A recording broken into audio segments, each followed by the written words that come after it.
c'est une procession étrange pour des boîtes. Un déballage, un brin solennel. Mais ici, on n'ouvre pas de simples cartons, on préfère parler d'écrins. Ce sont des pièces en crocodile, donc ça fait partie des plus beaux lots en fait, de la vente, donc les sacs les plus chers en fait. De 4 000 à 6 000 euros pour les basiques, jusqu'à 40 000 pour les plus rares. Le prix des sacs vintage peut atteindre des sommets. Au milieu, ouais, plutôt. Il a fallu plusieurs mois à Cyril Pigot et son équipe pour réunir tous ces objets. Maroquinerie, carrés de soie, accessoires. 2 fois par an, ils organisent une vente aux enchères autour d'une seule et même marque, Hermès. Le haut à courroie aussi, qui est un grand classique de la maison Hermès, qui à l'origine servait pour mettre ses bottes, sa bombe et sa cravache pour aller à la chasse. Hermès. Il suffit d'évoquer ce nom pour que les acheteurs se pressent. Dans la salle des ventes à Paris, mais aussi au téléphone, aux 4 coins du monde. 22 000. 22 000, nous sommes à 22 000. Comme prévu, les prix s'envolent. C'est votre enchère. C'est pour vous, adjugé 41 000, bravo. Il y aura même un record à 54 000 euros ce soir-là pour un sac. Ça peut paraître insensé, mais pour ces inconditionnels, on n'achète pas un foulard ou un sac, on achète bien plus. Ah, la marque, c'est magique. Le mot Hermès, le luxe, la beauté, la grâce, l'élégance. Tous les objets ont une histoire, mais ceux d'Hermès tout particulièrement.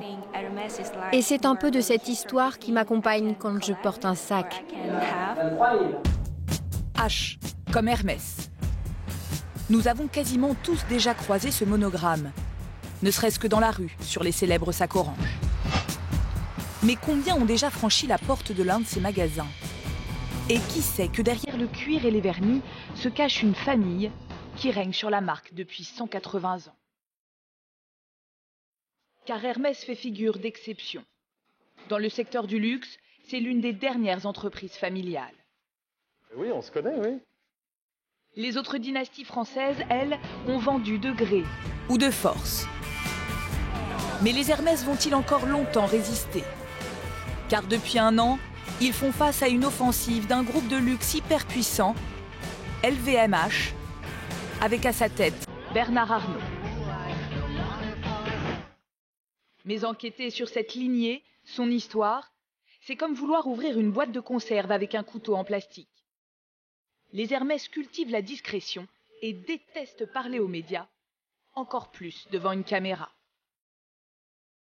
Il a donc fallu patienter avant d'approcher des héritiers et s'entourer d'avocats, journalistes, économistes ou romanciers pour raconter la saga familiale qui se déroule derrière le porche du célèbre cellier. Rendez-vous nous est donné à Pantin, en banlieue parisienne. C'est dans cette petite rue, à l'abri d'un bâtiment discret, qu'Hermès a installé ce qu'elle a de plus précieux, ses ateliers. Exceptionnellement, la direction a accepté d'ouvrir ses portes. Guillaume de Seine supervise toute l'activité des pots. L'homme aime à parler des finitions de ses sacs et notamment le fameux point cousu cellier qui a fait la réputation de la maison. Cette couture à 2 aiguilles, vous voyez, manuelle bien sûr, avec un fil de lin et qui donne une très très grande solidité, d'où la qualité de l'objet Hermès, la qualité d'Hermès qui se vit dans la durée. La qualité. Une obsession pour cette marque qui se targue de faire ce qu'il y a de mieux et pas que dans le cuir. Car Hermès, ce sont aussi des parfums et des foulards. Le fameux carré, quelques grammes de soie vendus dans le monde entier. Hermès est une multinationale du luxe, présente dans 50 pays.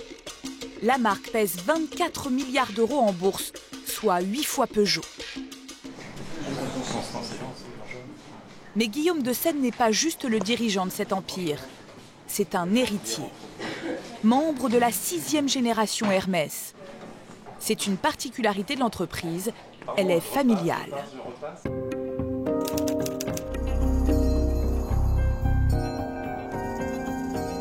Notre conviction, c'est que cette entreprise doit son succès au fait d'être une entreprise familiale et à cette cohérence, cette continuité dans la stratégie sur le long terme qui est vraiment essentielle pour le succès de la maison.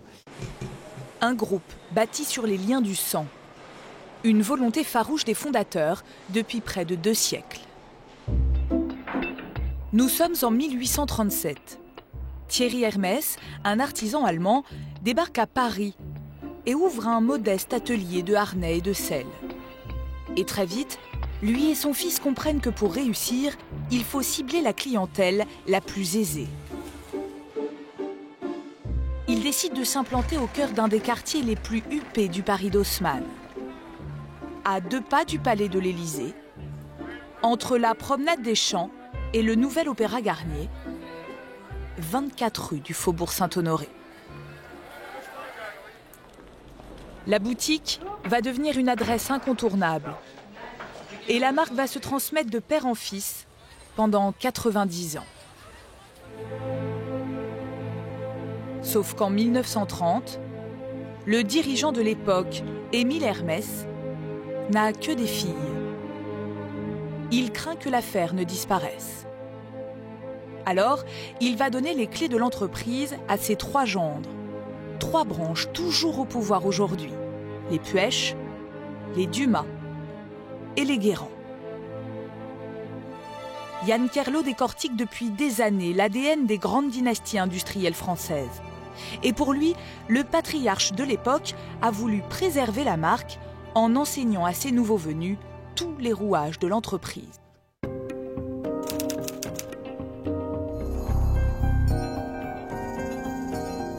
Quand on est un gendre dans la famille Hermès, on a d'emblée un devoir d'excellence. Donc il les a fait passer par tous les métiers de la maison, il leur a appris le métier, appris ce que faisait la maison, et puis après il les a écoutés quand il a vu qu'ils étaient l'un et l'autre capables d'énormément d'inventivité. Aux manettes de l'entreprise, les 3 gendres vont faire prospérer l'affaire et accélérer sa transformation. Après les bagages, avec l'arrivée de l'automobile, ils développent le prêt-à-porter. Place aux vêtements de chasse, d'équitation, de ski. Mais celui qui va réellement faire décoller la marque, c'est un jeune trentenaire qui prend les rênes de l'entreprise en 1978.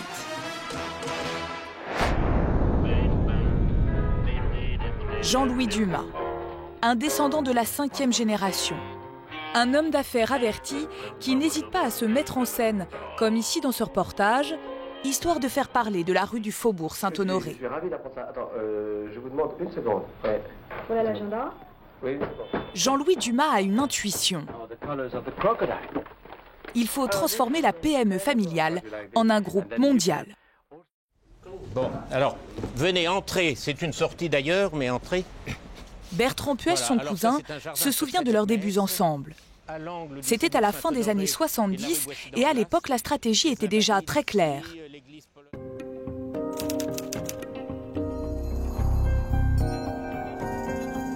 Il fallait que, sur place, dans tous les points du monde, les gens veuillent Hermès et veuillent importer des articles Hermès. Et donc, il y a eu tout un travail de développement de magasins Hermès à travers le monde. En 15 ans, Jean-Louis Dumas va ouvrir 132 magasins à travers le monde. Et il a une autre idée, relancer un produit phare de la marque, le carré de soie. Les ventes s'emballent. Les clientes se pressent dans les rayons. Leurs maris dans leur sillage. Et plus c'est cher, plus ça se vend. Ils ont convaincu habilement le client que le prix n'avait pas d'importance. Et de la même manière, on vous explique que quand vous voulez un sac à 6 800 €, il va falloir l'attendre 6 mois, puisque la liste des commandes est pleine. Résultat, Jean-Louis Dumas et sa famille s'enrichissent considérablement. Une famille qui jusqu'alors était un atout, mais qui pourrait très vite devenir un obstacle. Car pendant que l'affaire prospérait, les héritiers aussi. De plus en plus nombreux, près de 70. L'éclatement du clan, c'est un danger permanent pour tout groupe qui est un groupe familial. Je crois que ce n'est pas une question de génération qui passe, c'est une question d'étendue de la famille. Le risque, c'est que les cousins se brouillent.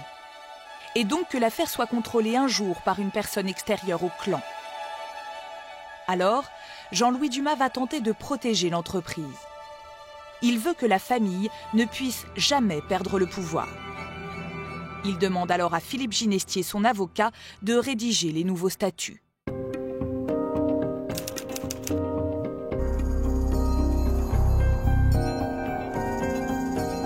C'est une société dont, statutairement, seuls les membres de la famille peuvent être associés. C'est la famille qui contrôle la direction de la société. Jean-Louis Dumas est donc certain d'avoir verrouillé les choses. Enivré par le succès, il va alors embarquer Hermès sur un terrain inconnu, prendre un virage que certains vont regretter bien des années plus tard. 1993.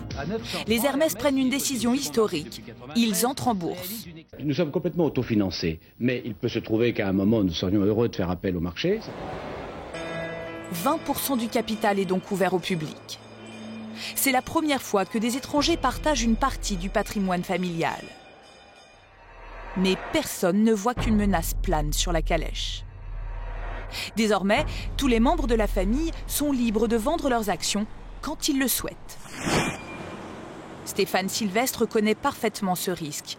Il est avocat. Pour lui, Hermès n'a pas suffisamment verrouillé les choses avant d'entrer en bourse.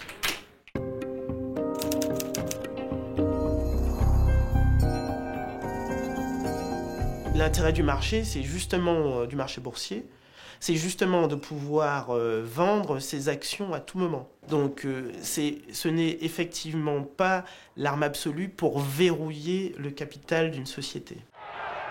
Et c'est exactement ce qui va se passer. Beaucoup vendent leurs actions histoire de s'offrir un beau train de vie. D'autres pour avoir du cash et payer leurs impôts. Sur chaque euro, franc au début et euro reçu, il fallait que je verse au fisc 2,20 €.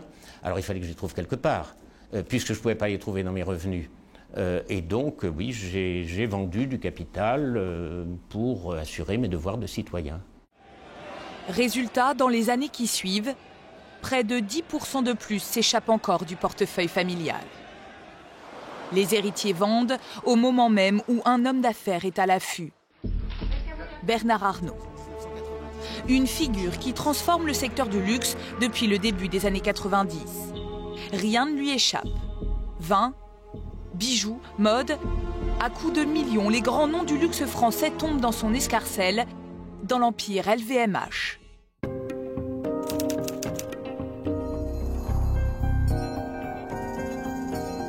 C'est quelqu'un qui sait construire un portefeuille de marque comme personne, qui sait les entretenir, qui sait les faire fructifier, qui sait utiliser du marketing comme personne. Et à côté de ça, il hésite devant aucun coup. Je veux dire, là-dessus, il n'a pas aucun état d'âme. Est-ce par naïveté? Par snobisme? Hermès décide en tout cas d'ignorer superbement cette concurrence, refusant de croire que la menace d'un rachat pourrait un jour les atteindre.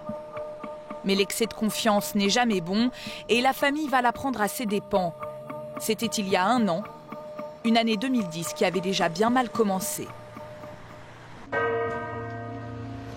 Mai 2010. Après une longue maladie, Jean-Louis Dumas tire sa révérence. Sur un air de fanfare jazz, Hermès enterre son capitaine.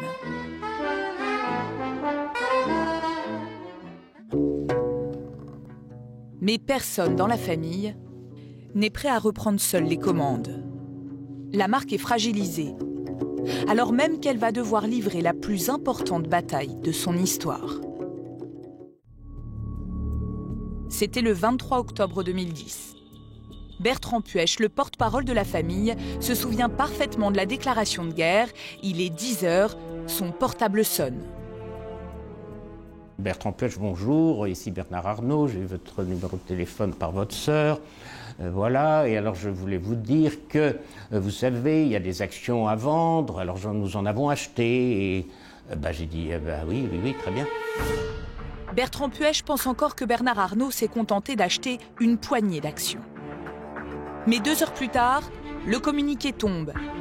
LVMH annonce publiquement détenir près de 15% d'Hermès.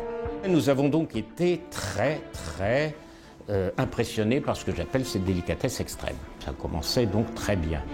15% du jour au lendemain, sans que personne ne se doute de rien. Puis 3 jours plus tard, un autre communiqué, 17%. La nouvelle fait le tour de la presse jusqu'aux États-Unis. Le marché est bluffé. Personne n'a compris pendant le week-end, tout le monde a essayé de comprendre la manière dont s'était fait cette opération. Normalement, quand on rentre dans le capital d'une entreprise cotée, on doit déclarer qu'on rentre à 5%, à 10%, à 15%. Or là, ils arrivaient à 14,5% sans jamais avoir dit qu'ils arrivaient. Alors comment Bernard Arnault a-t-il fait? Il vient tout simplement d'achever une opération commencée 2 ans plus tôt. Une approche très discrète qui lui a permis de ne pas éveiller les soupçons. Nous sommes en 2008, en pleine crise boursière. Des milliers d'actions sont bradées sur le marché, parmi elles, Hermès. Opportuniste, Bernard Arnault y voit l'occasion de faire une bonne affaire. Mais pour limiter les risques, si la crise persiste, il va agir en 2 temps. LVMH n'achète pas directement les actions Hermès en bourse. Il préfère signer des contrats avec 3 banques. Ce sont elles qui achètent les titres pour lui sur le marché. Au bout de 2 ans, il peut récupérer ou non ses actions contre une commission aux banques. Et si le cours a remonté, il se retrouve à la tête d'une jolie somme. C'était un coup de poker sublime, c'était très bien joué. Car le pari est gagnant. En 2 ans, le cours de l'action s'est littéralement envolé. Résultat, Bernard Arnault a fait une très belle opération financière tout en raflant 17% du capital d'Hermès sans que personne n'ait jamais rien vu. Dès l'annonce, le clan Hermès se prépare à une longue bataille. On se dit quand même, il ne se lance pas là-dedans par hasard, gratuitement, il a un plan. Donc on se met quand même à réfléchir à quel peut être son plan. Pour mettre carte sur table, les 2 parties se rencontrent discrètement dans cet hôtel parisien. Un entretien glacial, 20 minutes à peine. Hermès demande à Bernard Arnault de revendre, l'homme d'affaires refuse. La famille Hermès est sous le choc. Pour ces grands bourgeois de l'artisanat, LVMH est un nouveau riche et ce mariage n'est pas envisageable. Mais c'est absolument incroyable, il y a quelqu'un dans mon jardin, quoi. Un truc bizarre. Qu'est-ce qu'ils foutent là? Ils n'ont pas à être là. Ce n'est même pas une question d'argent. Nous sommes d'un autre monde. Et nous n'avons pas les mêmes valeurs. Du côté de Bernard Arnault, la défense est claire. Cette opération est pacifique. Il ne demande pas à prendre le pouvoir. Dans le milieu de la mode, certains montent au créneau. Pour eux, il suffisait tout simplement qu'Hermès n'aille pas en bourse.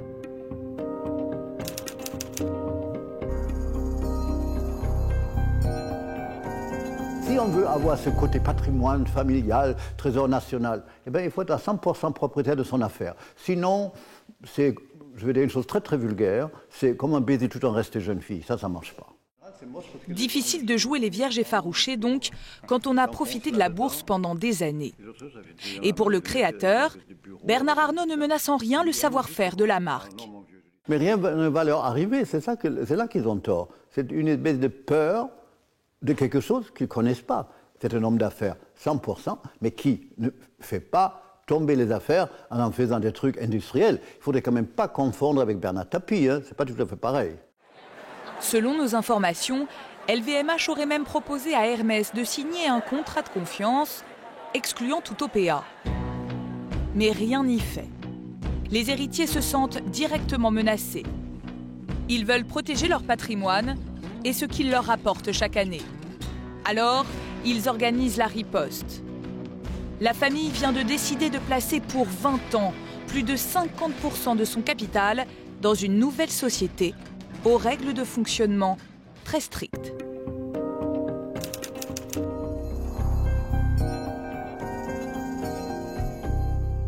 Dans les statuts, il y a l'obligation pour chaque membre qui a apporté ses titres à la nouvelle société de vendre en priorité et sans aucune discussion possible les titres à un autre membre de la famille. Ce sera lui qui aura un droit de regard sur la vente de tous les titres. Impossible désormais de vendre sur le marché chacun de son côté. Et donc, de permettre à Bernard Arnault de devenir majoritaire.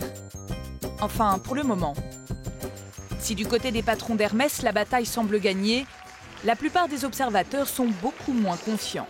Il n'y a pas de forteresse imprenable. Les murs sont juste, grâce à cette holding, beaucoup plus élevés. Il faudra voir sur la longueur, sur le temps. Il faudra voir qui un jour craquera, qui un jour vendra. Je ne pense pas que cette affaire soit terminée parce que je ne pense pas que M. Arnault soit un homme qui aime les demi-succès ou les demi-échecs.